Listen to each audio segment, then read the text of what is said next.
এই চায়ে চায়ে গরম গরম চায়ে, ঠান্ডা ঠান্ডা চায়ে, দুধ চায়ে, লাল চায়ে, চিনি দেওয়া চায়ে, বিনা চিনি চায়ে, চায়ের সাথে বিস্কুটও আছে। এই চায়ে চায়ে। এই কে কে আবার স্কুলে চা বেচতে ঢুকে গেল? কে? লেবু, তুই এমনিতেই আজ দেরি করে এলি, তারপর আবার চায়ে চায়ে করে চিল্লাচ্ছিস?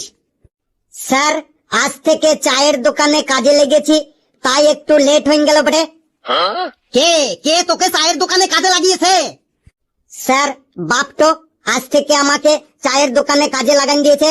বলছে আর পড়তে হবে নাই, চায়ের দোকানে কাজ কর বটে। কি বললি? তোর বাবা তোকে পড়াশোনা বাদ দিয়ে চায়ের দোকানে কাজে লাগিয়েছে? যা, এক্ষুনি তোর বাবাকে ডেকে নিয়ে আয় তো, যা।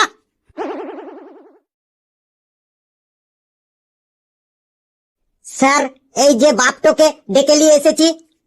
কি মশাই, আপনার ছেলেকে পড়াশোনা বাদ দিয়ে চায়ের দোকানে কাজে লাগিয়েছেন কেন? স্যার, বেটা ছেলে মানুষ, একদিন না একদিন তো কাজ করে খেতেই হবে, তাই আগে থেকেই কাজে লাগান দিলাম। বাহ বাহ বাহ বাহ বাহ, কি আল্লাদের কথা শোনো। একদিন না একদিন তো কাজ করতেই হবে, তাই আগে থেকেই কাজে লাগাই দিলাম। বলি, আপনাকেও তো একদিন না একদিন মরতেই হবে, তাহলে মরবেন আজকে? কি মশাই, চুপ করে আছেন কেন? মরবেন আজকে? কি করব স্যার, গরিব মানুষ বটে। চুপ, একদম চুপ।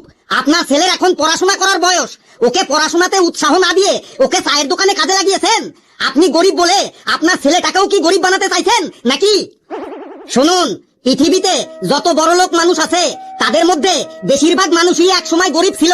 তাদের বাবা মারা না খেয়ে না দে তাদের পড়াশোনা করিয়েছে, বড় করেছে, তারপর তারা তাদের কর্মগুণে আজ বড়লোক হয়েছে। আপনি দরকার হয় একবেলা না খেয়ে থাকবেন, তবুও লেবুকে স্কুলে পাঠাবেন, বুঝলেন?